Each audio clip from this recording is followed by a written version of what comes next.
Hey guys, thanks for riding with Marshall today. Behind me is something that if you follow my other channel, Quiet Places with Marshall, you might recognize. I'm at Deerfield, a ghost town. And before I show you the rest of it, I have to show you what I'm riding, because this is not the ghost town channel. This is the motorcycle channel. And to show you what I'm riding, I have to sing you a little song. Do your jugs hang low? Do they wobble to and fro? These do. Two very large jugs, one on either side. Yes, they hang low on this bike, and they do wobble to and fro. Now, you can't throw them over your shoulder like a Continental Soldier, but these jugs do hang low. Back it up, and we'll see the first bugs of the spring, because today we're actually above 60 degrees here in Colorado, and I got some bugs on this bike. This is a BMW R18B, B for bagger. I think it's 1802 cc's. They actually gave a little more. Most bikes round up to get the number they advertise. BMW actually rounded down. This is an air-cooled engine, and that's why the jugs stick out so much further than you might see on a R1250.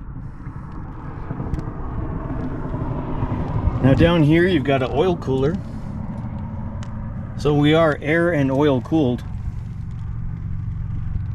but that's it.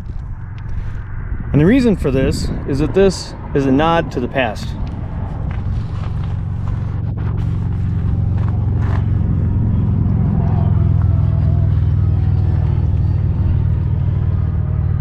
My dad, if I can remember his model, and I know I've used it before in the review of the R18 that I rode. This is the bagger version with fairing. He had, I think it was a 1974 BMW 900 RS. I could be wrong, but anyway, 900 cc's. He put my stepmother on the back, and they rode all over the country together a couple times. California and back, from Wisconsin. Yeah, Wisconsin. That's where I grew up. Now you know something. Truck. So this bike is very much like one that he had, except he put the fairing on his own, or it might have come with it, but it didn't come from the factory with a fairing. The original BMWs, you got one from Vetter.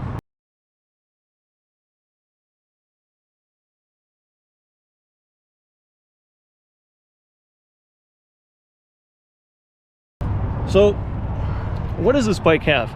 Well, with these two massive jugs, now like I said, my dad rode a 900, so to get to this 1800 cc's right here, you're actually at 900 per jug. Now, what does that buy you? That buys you 91 horsepower, and here's where, even though I got it from BMW's website itself, somebody will say, oh, it's 94 in the comments section. That's okay. Believe what you will. 91 horsepower, but 111 foot-pounds of torque between 2,000 and 4,000 RPMs. So,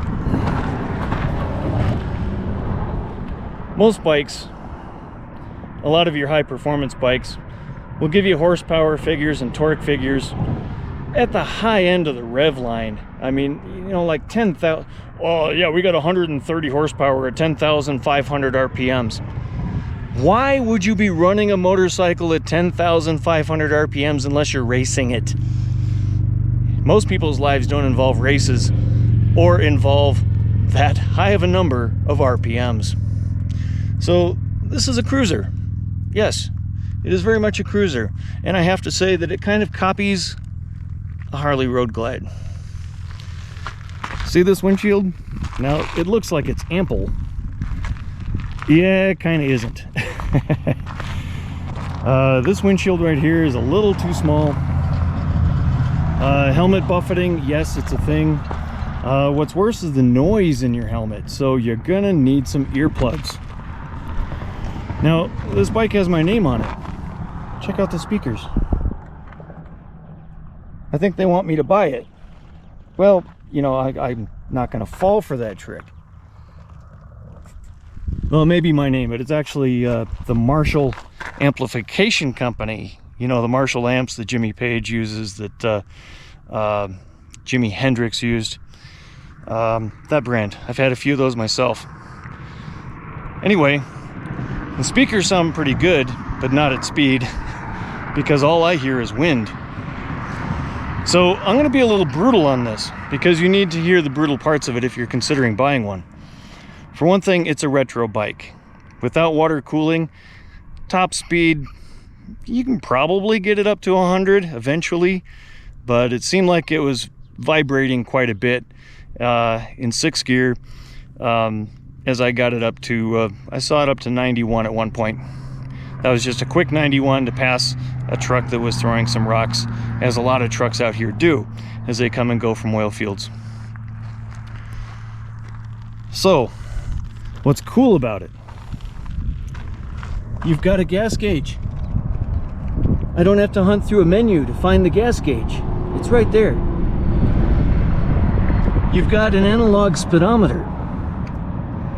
Now it copies itself down here in the screen. We'll get to that. So you can see it down there too if you'd rather. It's got a tachometer. And this funky little gauge here called power reserve percentage, letting you know how much power you have left. Well, I don't know of any other bike that has that, so I'm not prone to looking at it. Now, what it has in common with the other BMW bikes are the handsets, and the menu system is fairly the same. So on the handset over here, you have the BMW cruise control, which is easy to operate. You just turn it on and then push forward to set it. And if you want to go slower, you can drop miles off by clicking it towards you. Now, it's not intuitive. I actually had a friend tell me how to do that on one of my early BMW rides sometime last year. But there you go. You got hazard lights. Now, this right here, I'm not sure of. I'll correct myself in the video, but it may be adaptive cruise on and off. Because, to walk around to the front again, see that little block right there? Yeah, that's a radar. That's right, you have a cruiser, a retro cruiser with radar. It even says adaptive cruise control, ACC, right there, just in case you didn't know what it was. Well, if I didn't tell you that it stood for adaptive cruise control, would you know what ACC is? Anyway, that's why you read your manuals, people. So one thing I'm curious of are these tires, because I actually found them slippery. I say found them slippery because I'm half of the way along this journey, and the goal today is to put 200 miles on this bike. So we've got 120/70 B19 MCs by Bridgestone, I think. I'm reading upside down. Battle Cruise H50. Battle Cruise. Right. Well, anyway, see the nubs on them? I can't judge the tires very harshly because they're new. The whole bike is new. I think it had 22 miles on it when I took it this morning. Well, it's going to come back with over 222 miles by the time I'm done playing today. So, in my last video, if you follow me, I did a video on how to break in a bike because somebody asked me, what do I think I'm doing when I'm breaking in a bike? And one of the first things I said is its tires, when new, are slippery. Maybe you haven't noticed that, but it's true. And it was true on this bike as well. This morning, I was on I-25 just for a little bit. And there's a patch of concrete there that I've hit many times with my other bikes. And it's sloped, it's kind of well-rounded from other tires. I hit it with this bike and the tire slid off the side. Now nothing happened, I mean it's just normal riding, but it's interesting, the tire didn't grip the side of that piece of concrete, it slid. And that's when I reminded myself, you're on a brand new bike. Well, here I've put, I don't know, probably 70 miles on it today so far. And it still has the nubs on the tires. I know GoPro can't do macro focus, so you're gonna have to look carefully. I'm still breaking in these tires. Odds are they're gonna be pretty hard if it takes this long to break them in. But on the other hand, they'll last a long time too. So, what else so far have I thought about this kind of quirky machine? Well, these BMW brakes here, I'd be surprised if there's Brembo hiding under the brakes, because so far they take a little bit more stopping length to get them to stop. Reminiscent of a vintage bike.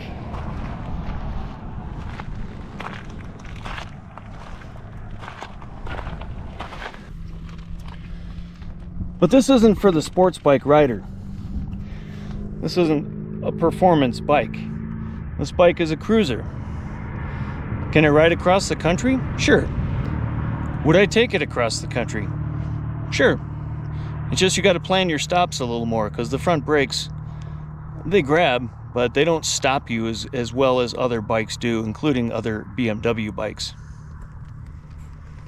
So the tank is over 6 gallons. 6.2? I don't know.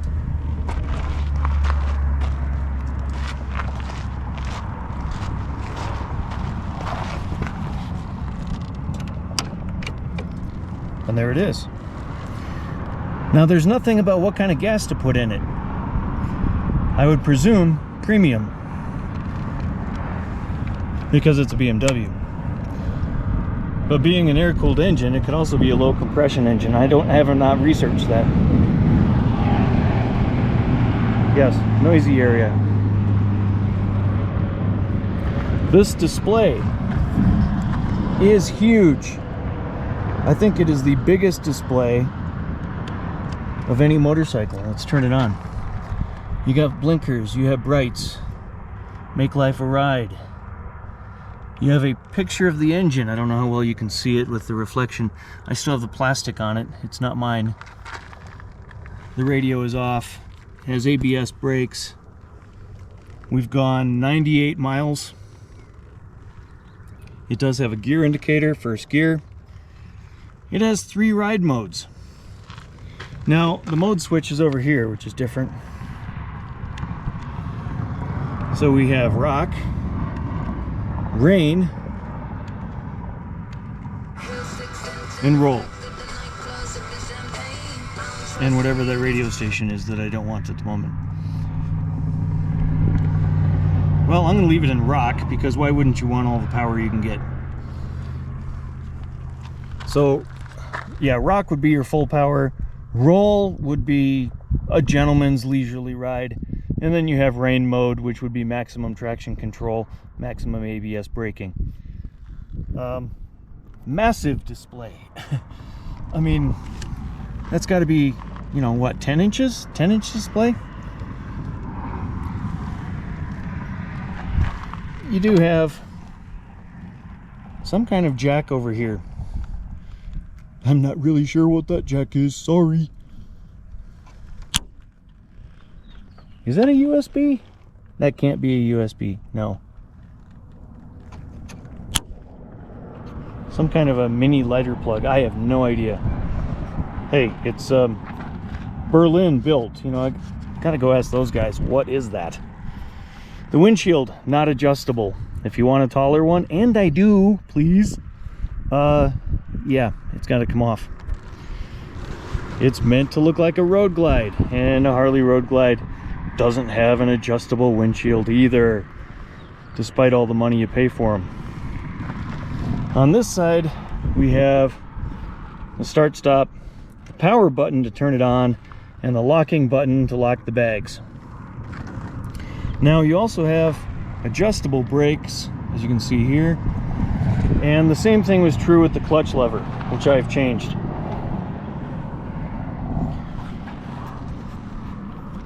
So, clutch lever, light. I mean, you got two massive jugs down here, much like, you know, Harleys like to, with their 114s and everything else. The jugs just get bigger every year. And even like Indian, their clutch is hard to pull back on their vintage bikes. And what I mean by that is if you pull the clutch back 10 times in a row, let's see how your hand feels. This clutch is easy. So what's everybody else's excuse? BMW 1800 cc's, easy to pull clutch. The clutch also, it's my favorite so far of the Beamers, because as soon as I let it loose, we're rolling. And I love that. It gives me a feeling of confidence that I know when the bike's going to start moving. I don't have to feather it just right. Yeah. The last one that I rode, the last BMW that I rode, the K1600 GTL. K1600 GTL, the clutch was way out in the field, and so taking off or doing a right turn from a stop when you know you're going to need some time to find that friction zone was a little unnerving. And I find that true with every bike that has a clutch release way out at the end of the lever. In this case, it's right as you leave the handle. What I mean by this, if you're listening, motorcycle manufacturers, is that I want the bike to start moving as soon as I start letting out the clutch. Got it? It's hydraulic, so there's no cables to adjust. Well, I don't need to adjust this one. It's great. Let's turn this thing off for the battery dies. Power off. The engine. Remember, I was singing, do your jugs hang low? Do they wobble to and fro? Yes, these pistons, when you start the bike, as I'll show you later, when you start the bike, it kind of pounds itself into starting. It's almost a violent endeavor as it first moves these two huge pistons. It's almost like a hammer on an anvil kind of thing. It's crank, crank, crank, crank, crank, crank, crank, boom, and then the engine starts. Hopefully the camera will pick that up when I go to start it for you later. And when you rev the bike, it shakes from side to side like a wet dog. Now, if you know it's going to do that, and I did because I've ridden one before, I find it kind of cool. It gives you an engine like nobody else's bike. Well, I won't say nobody, because you got Moto Guzzi, and their engine does that to an extent too. But here you've got these jugs hanging low, so the center of gravity, you really feel it almost hugging the ground as it shakes those cylinders. Now for another quirk. Time for a quirk. This bike has a reverse. Can you believe that? That's kind of cool. Forward, reverse. And another one of those funky jacks right there. Looks almost like a fuse holder. I'm gonna have to research that a little bit. I don't know anything about that weird looking jack right there. There must be some kind of BMW accessories that attaches in there. So am I going to be able to get to that reverse while sitting on the bike? Probably. It's not too far from the seat. Here's something. I don't know if the dealers set the bike up this way or if it left the factory this way. These shifters, I swear they belong on another bike, someone else's bike, or one's longer than the other and they've got them reversed. Because look how little toe space there is right here. And when your foot comes down, I'm looking for it over here, and I can't find it. In fact, I'm positive that when I'm shifting gears, a lot of it is the side of my foot rubbing on this part right here and moving it. Come on, put them out like here. You know, Harley's got that right. You get on a heel shifter on a Harley, and yeah, you know they're there, but still, extend this, BMW. What are you thinking here? You almost have to be pigeon-toed to know where to put your toe to find this. And I think they've got it wrong, because this is too low. If I were wearing my riding boots today, there is no way I would have got my reinforced toe under this. And then you got this over here. It's too tall. My foot's here, so I'm not even hitting or feeling it until I feel all the way back, almost back to the passenger peg. Then I can downshift on it. Once again, we've got only barely a little over an inch to play with here for my heel. Extend. It should go out. Bring it out. Are you listening, BMW?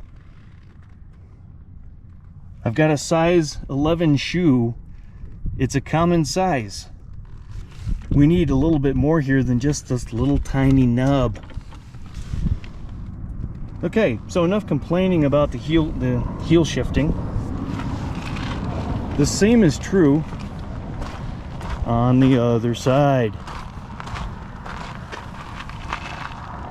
Here's the brake lever. I can't feel it.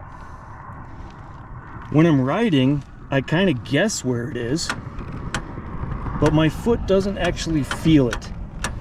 So I press down on it, hoping that it's there. And really the only way I know that it's doing anything at all is because the bike is slowing down faster than it would with just the front brake. So, not sure about that deal either.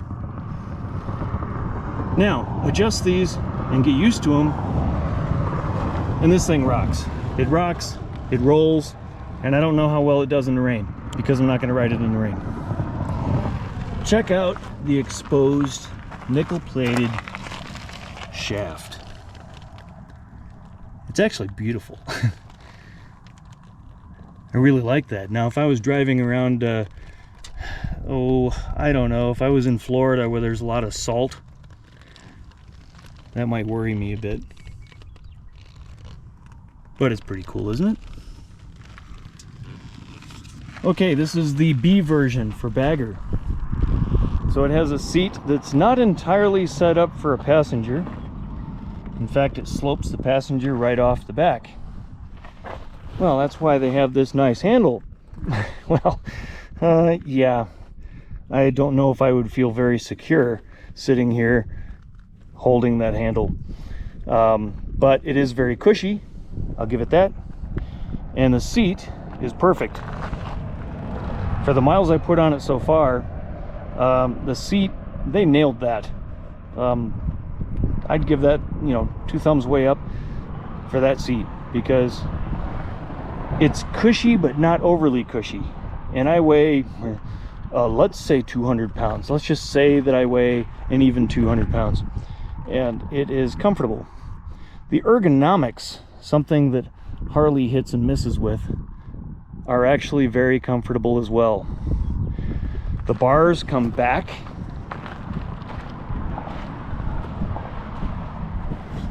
Right where they should.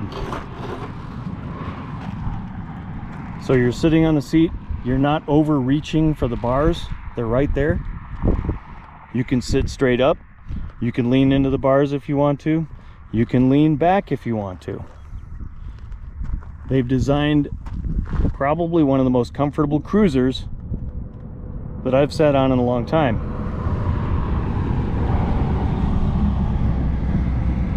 Now, if they only would have given it a taller windshield, better still, an adjustable one. We know they have the technology. The bags, they're awesome. They load from the top. Press the button, pull the lever, top loading bag. This is what you want. I had side loading bags on my Goldwing, and sometimes you open them up when you've overstuffed them and everything falls on the ground. There's a speaker.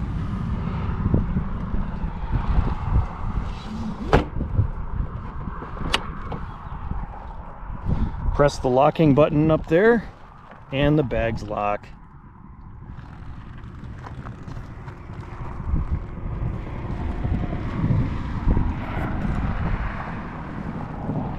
So what do I think of this this gal with the big jugs here? Well, I wouldn't kick her out of bed. For a long road trip, I'm in. In fact, I'm doing not a long road trip, but a moderately decent road trip today.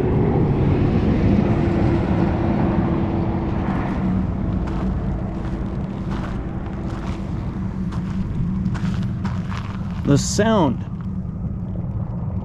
of this BMW without being water cooled, it sounds like a thumper dirt bike to me.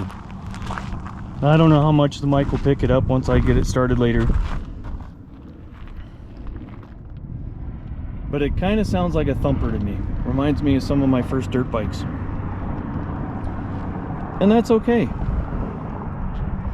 It's a different bike, it's a different machine. It's not going to sound like a Harley, although it does make its own statement, and that's pretty cool. Overall,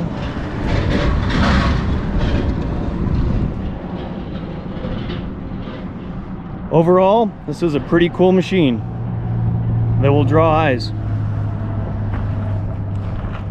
People are going to look at this engine and go, what the blazes is going on?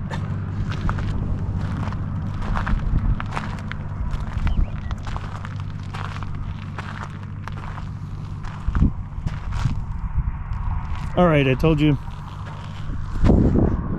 I'd show you a little bit of the ghost town. Deerfield, Colorado. It's outside of Greeley, between Greeley and Fort Morgan. I have a complete video of it on Quiet Places with Marshall. Here's just a teaser of what it looks like right here, right now.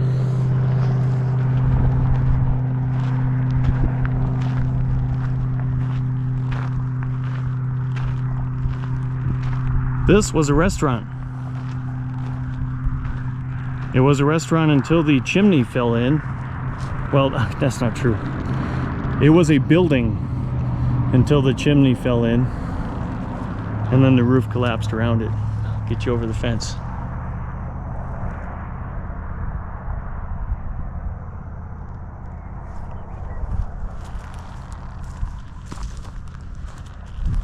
Over here, this was a gas station garage at one point.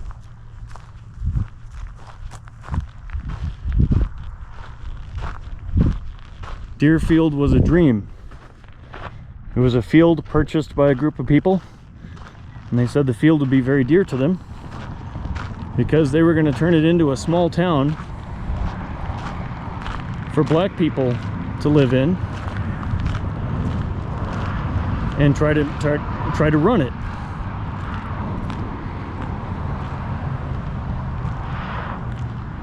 And they did as well as they could here in Deerfield, with the owner living in that house, I believe. I mean, the man who originally started it all, Oliver Jackson, I believe was his name. Anyway, I think he lived in that house. This here would have been a gas station garage, and I could be wrong on that. And that over there was a restaurant. And way down the road, which you'll have to go to my other video for because I'm not taking a new bike on the dirt road, way over there was another store.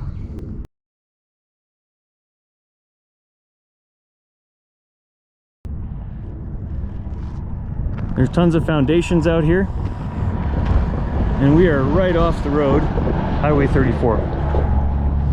And speaking of being right off the road, I think we get back on the road and I'll give you some riding footage. I don't know if you'll be able to hear a word that I say Even though the mic is in my helmet right under my nose, which the last video it sounded like I had emphysema as I moved the bike around. I still don't know if you'll hear the mic because of the wind noise in my helmet. So I'm going to have a little lunch here, beef jerky and a soda. I'm going to put in my earplugs and then we'll get this bike rolling. How's that? So just like Lewis and Clark, I'm traversing this great country on a meager feast of beef jerky and Mountain Dew. Pretty sure that's what they had.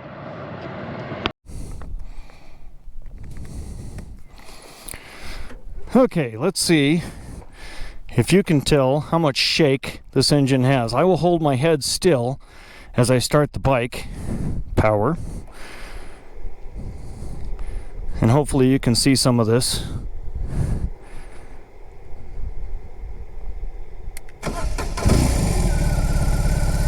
Did you see that jerk? Put my foot on the brake.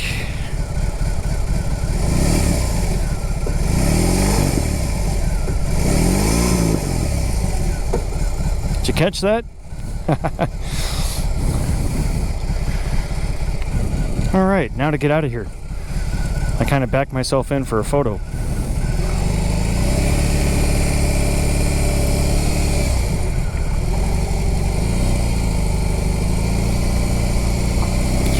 The suspension on this bike is very soft, but I mean not very soft, very comfortable. It's just right. BMW nailed it. BMW is not a cheap company. They don't do anything small. They've got this dialed in just right. I gotta set my visor down.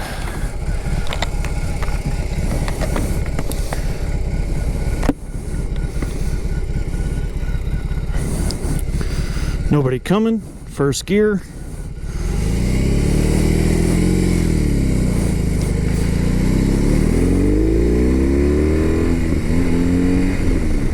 If I can find how to shift it. Ugh. There we go.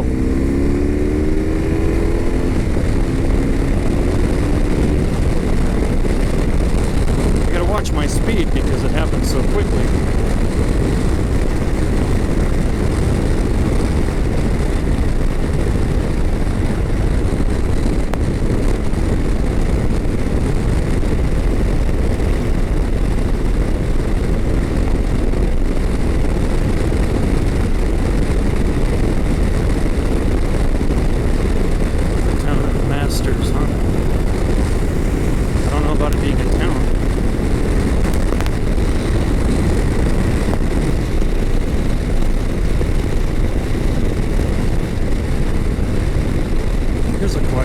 Stand up.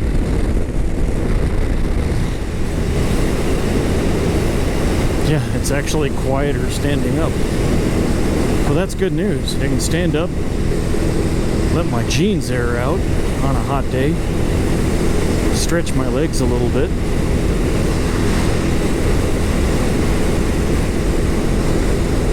Yeah, this is what a cruiser should do. I can ride it standing up. Nice.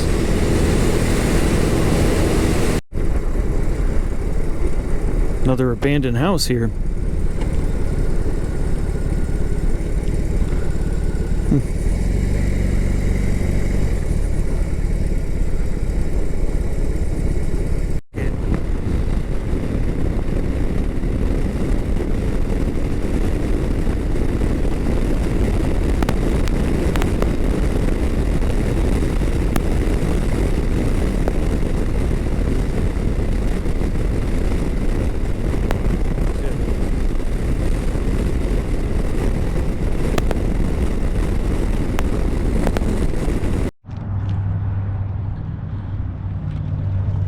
So, final words on this beautiful bike.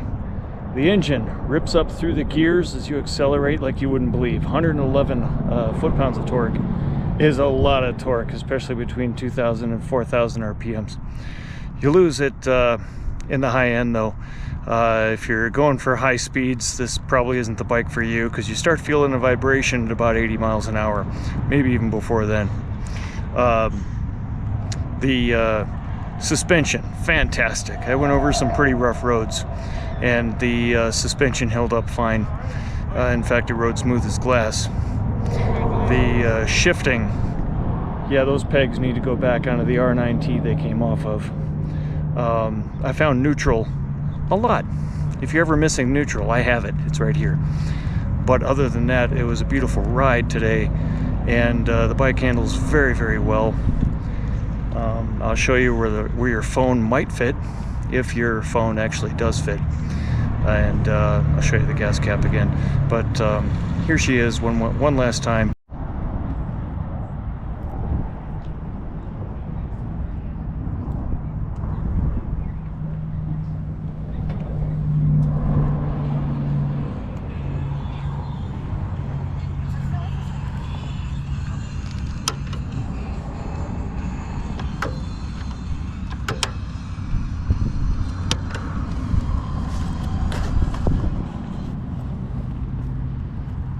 Will it fit?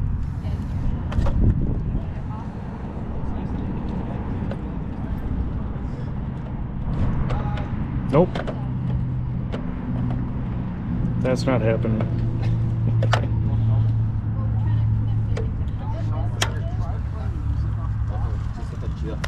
Where? That one's out.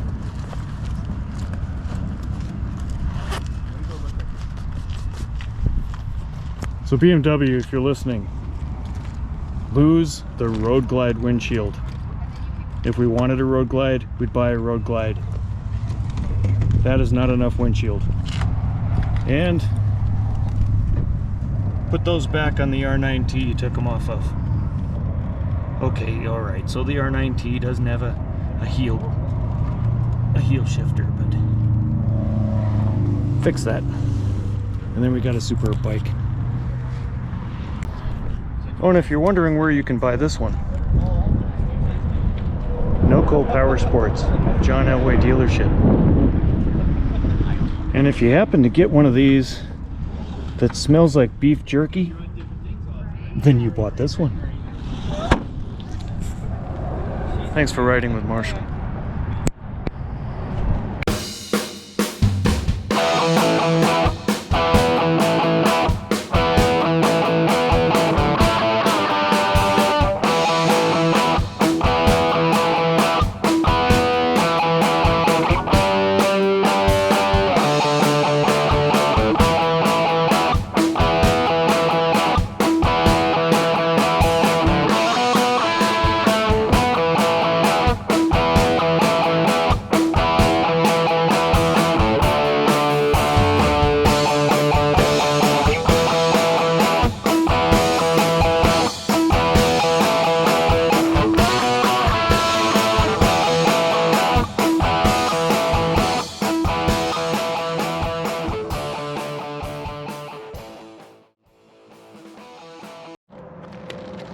So one more word about these jugs.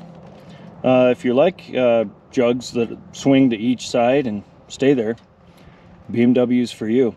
If you like jugs that are a little more perky, then you want a Moto Guzzi.